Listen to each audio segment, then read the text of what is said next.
Well, previously, I taught you about diffusion and osmosis. Today, we will start with active transport. When a cell membrane it moves molecules or ions uphill against an electrochemical gradient, then the process is called active transport. Now you must be wondering that what is an electrochemical gradient?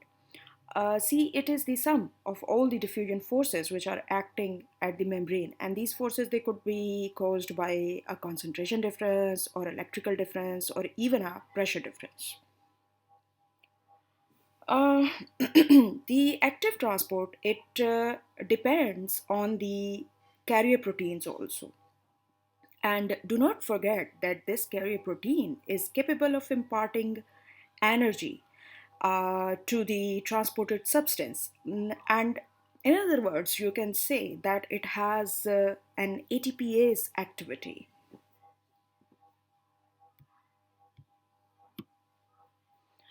All right, now here you can see the comparison of different mechanisms of transport across the cell membrane.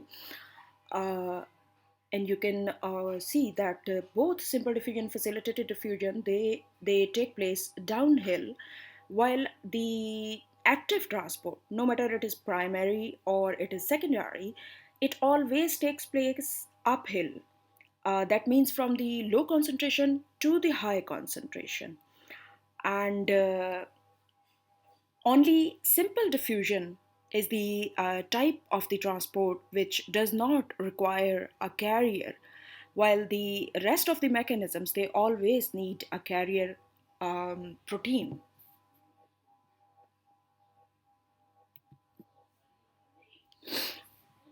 Uh, now, active transport it has two types, and this classification that is based on the source of the energy which is used to affect the transport.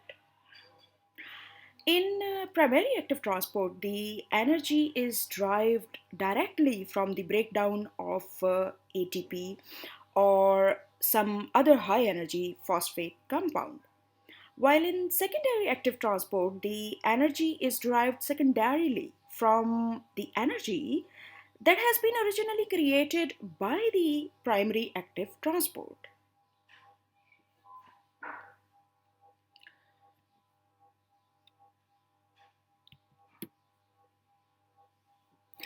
Now, the question is that why a primary active transport might be required? Because students, uh, you see, large concentrations of certain substances they are required in the intracellular fluid, even though the extracellular fluid it contains a very small concentration of these substances. And similarly, the concentration of certain substances it has to be kept very low inside the cells, even though the extracellular fluid it has their great concentration.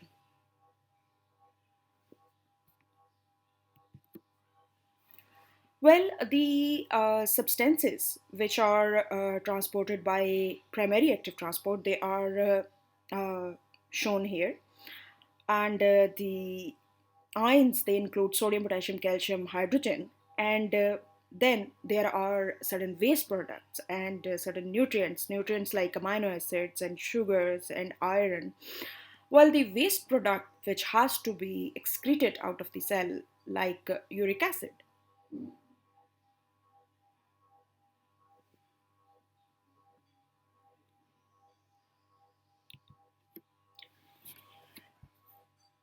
The mechanism which is underlying the primary active transport that is sodium potassium pump, and mind it that this is also called a sodium potassium ATPase.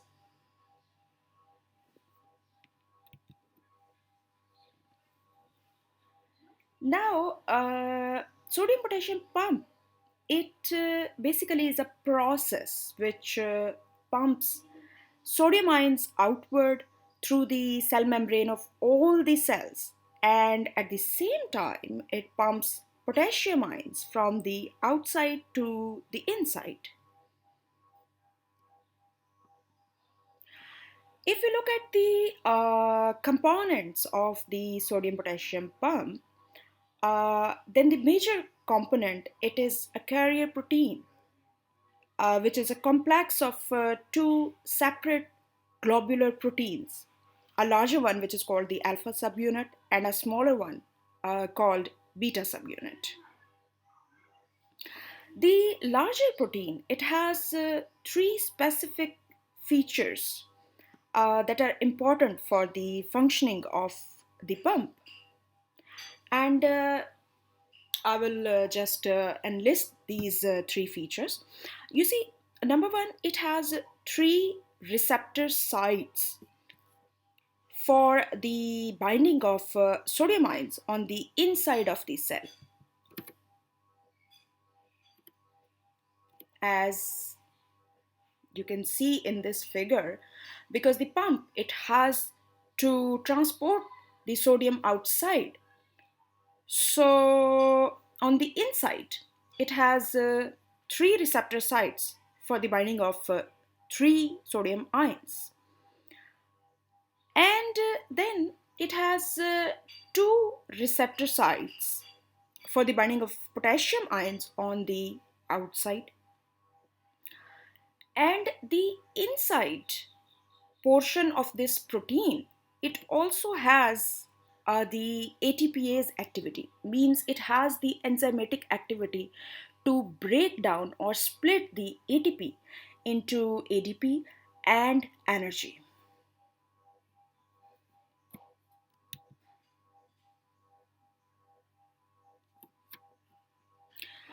Now, if you have to tell the importance of this sodium potassium pump, then you should keep in mind that it controls the cell volume.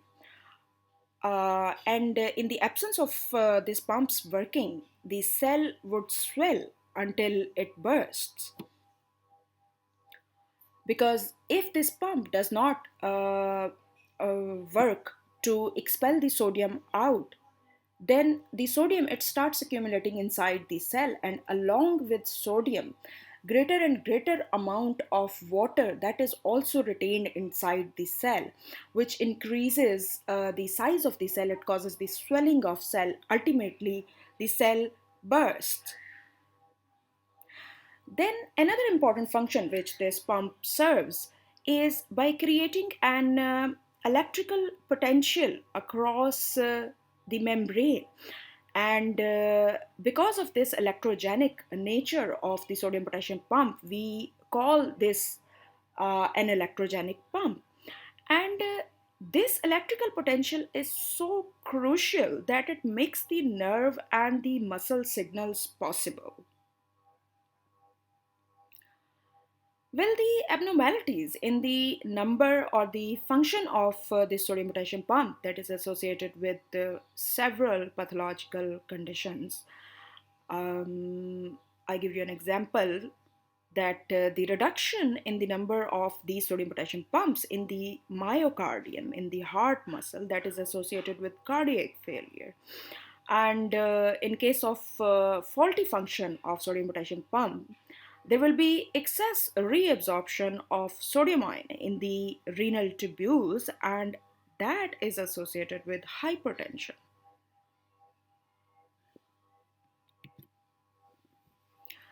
The amount of energy required that is proportional to the logarithm of the degree that the substance is concentrated. Mm, well, the examples of primary active transport other than sodium potassium pump, that is the primary active transport of calcium ions and that of hydrogen ions. Now, the primary active transport of calcium ions is achieved mainly by two primary active transport calcium pumps, one of which is in the cell membrane and it pumps the calcium to the outside of the cell. While the second pump, it transports the calcium ions into one or more of the intracellular vesicular organelles of the cell, like the sarcoplasmic reticulum of the muscle cells or the mitochondria in all the cells.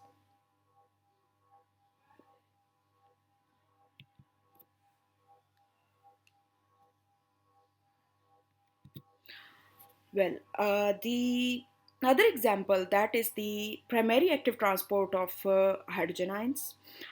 And at two places in the human body, the primary active transport of hydrogen ions that is important. Number one, in the gastric glands of the stomach, and secondly, in the kidneys, especially in the late distal tubules and cortical collecting ducts. Right, moving on to the secondary active transport. In secondary active transport, the energy, it is derived secondarily or indirectly from a gradient which is created originally by the primary active transport. You see that when sodium ions they are transported out of the cells by primary active transport, a high concentration of the sodium ions it develops outside the cell and a very low concentration is inside the cell. Now, this difference, this gradient, it represents a source of energy because the excess sodium outside the cell membrane, it is always trying to diffuse to the interior. And this diffusion energy of the sodium, it can pull other substances along with the sodium through the cell membrane. And this is how the secondary active transport that takes place.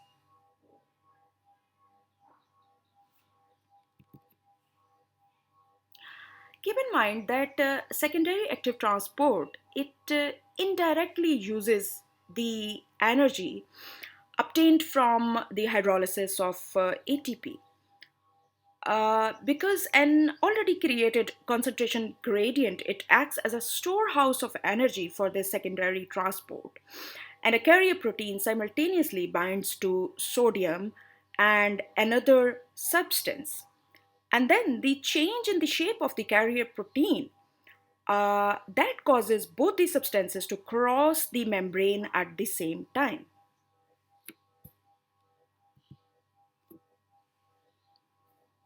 There are two types of secondary active transport, co-transport and the counter-transport. And accordingly, the carrier proteins in these kind of transports, they are the symporters and the antiporters. The symporters they are used in co-transport, while the antiporters, as the name is indicating, this is used in counter-transport.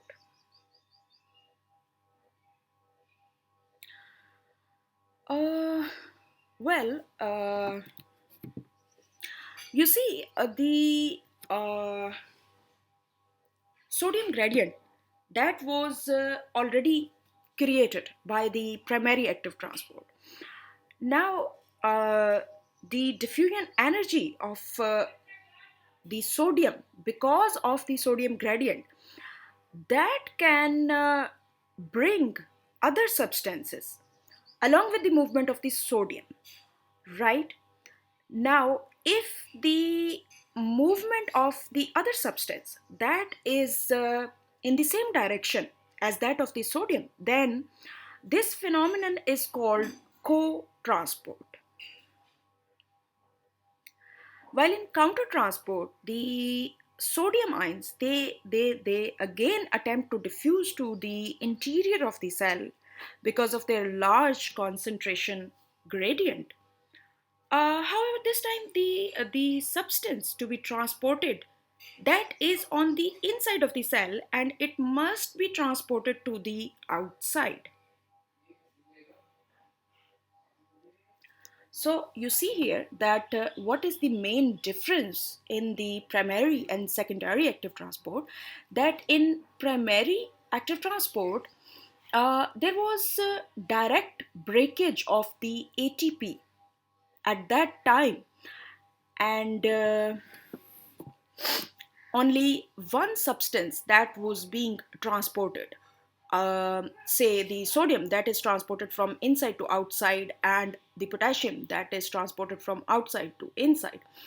And because of this transport which is using energy, now another source of energy it has been created in the form of this concentration difference. Now this larger font of the sodium, it is showing that there is a greater concentration of sodium outside while a lower concentration inside. Because of this concentration difference, there is a natural tendency for the sodium to diffuse from the outside to the inside whenever it gets a chance. So now this tendency of diffusing from the outside to the inside, this will serve as a source of energy for secondary active transport. And secondary active transport, it could be a co-transport or a counter transport. So, because of the natural tendency of sodium to move from the outside to the inside, this is serving as a source of energy.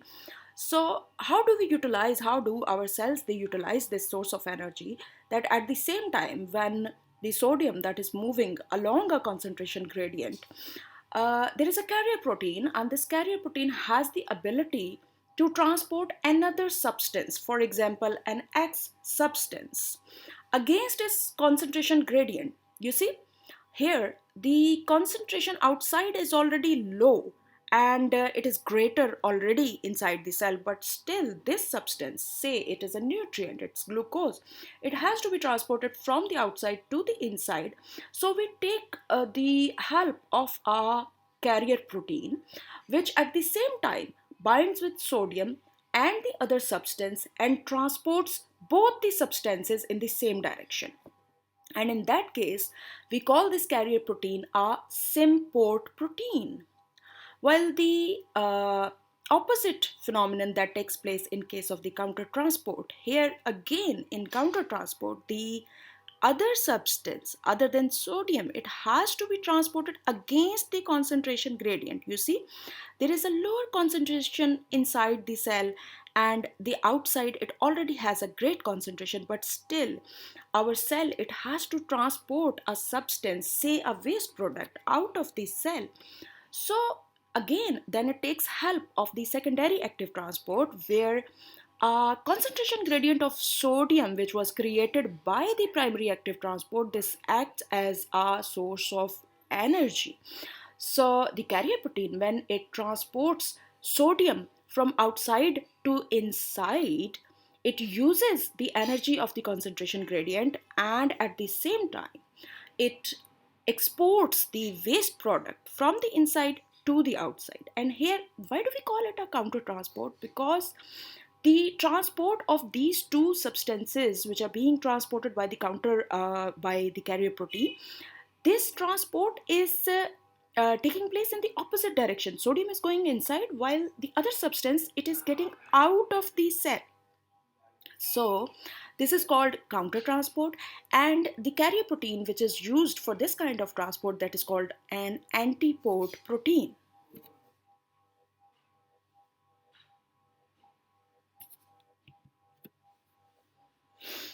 Uh, the glucose and the amino acids they can be transported into most cells through sodium co-transport.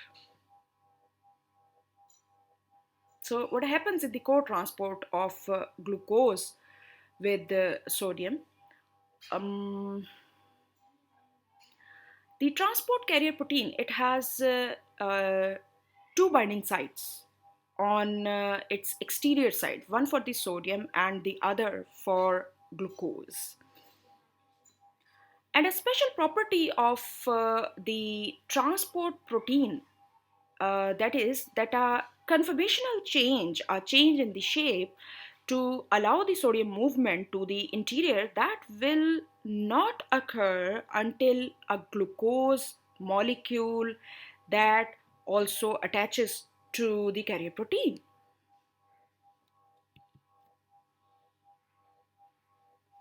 So, when they both, sodium and the glucose, they both become attached to the carrier protein, then the conformational change that takes place, and sodium and glucose, they are transported to the inside of the cell at the same time.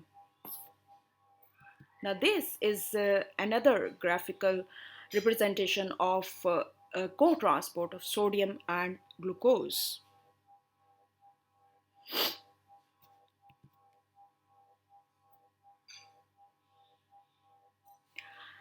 Sodium co-transport of the amino acids, that occurs in the same manner as for glucose, except that it uses a different set of the transport proteins. Well, five amino acid transport proteins, they have been identified so far, and each of which that is responsible for transporting one subset of amino acids. And sodium co-transport of glucose and amino acids, that occurs especially through the epithelial cells of intestinal tract and the renal tubules of kidney. So that was about the co-transport. Now we move on to the counter-transport. You see in most of the cells calcium, and in the cells of proximal tubules of kidney, the hydrogen ions, they can be transported out of the cells through the sodium countertransport mechanism. If we look at the sodium countertransport of calcium, so that occurs in the proximal tubules of kidney, and so what happens there?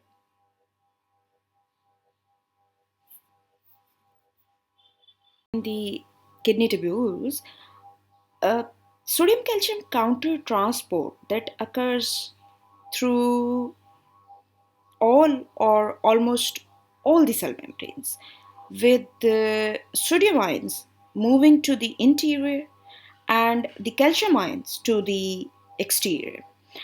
Uh, while both they are bound to the same transport protein in a counter transport mode.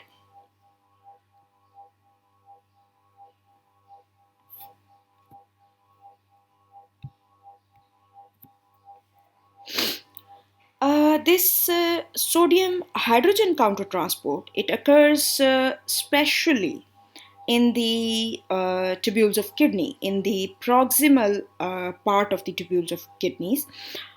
Um, and here, the sodium ions, they move from the lumen of the tubule to the interior of the tubular cell, while the hydrogen ions, they are counter transported into the tubule lumen, means in the opposite direction. Now the next question is that how does the active transport, it takes place through the cellular sheets? You see, at many places in our bodies, these substances, they must be transported all the way through a cellular sheet instead of simply through the cell membrane. And transport of this type, it occurs through many places, like the intestinal epithelium, or the epithelium of renal tubules, epithelium of all the exocrine glands, that of the gallbladder, and the membranes of the choroid plexus of the brain. Now, the basic mechanism for the transport of a substance through a cellular sheet is an active transport and a diffusion. You see, active transport through the cell membrane on one side of the transporting cells in the sheet, and then either simple diffusion or facilitated diffusion through the membrane on the opposite side of the cell. So that's how the transport through a cellular sheet that takes place. Well, this is a university question, and here you can see that both in primary and secondary active transport, the transport of the molecules and the ions that is taking place uphill, mean against the concentration gradient. That is from an area of low concentration to high concentration. The main difference is that primary active transport, it uses ATP directly, while in secondary active transport, energy is utilized indirectly.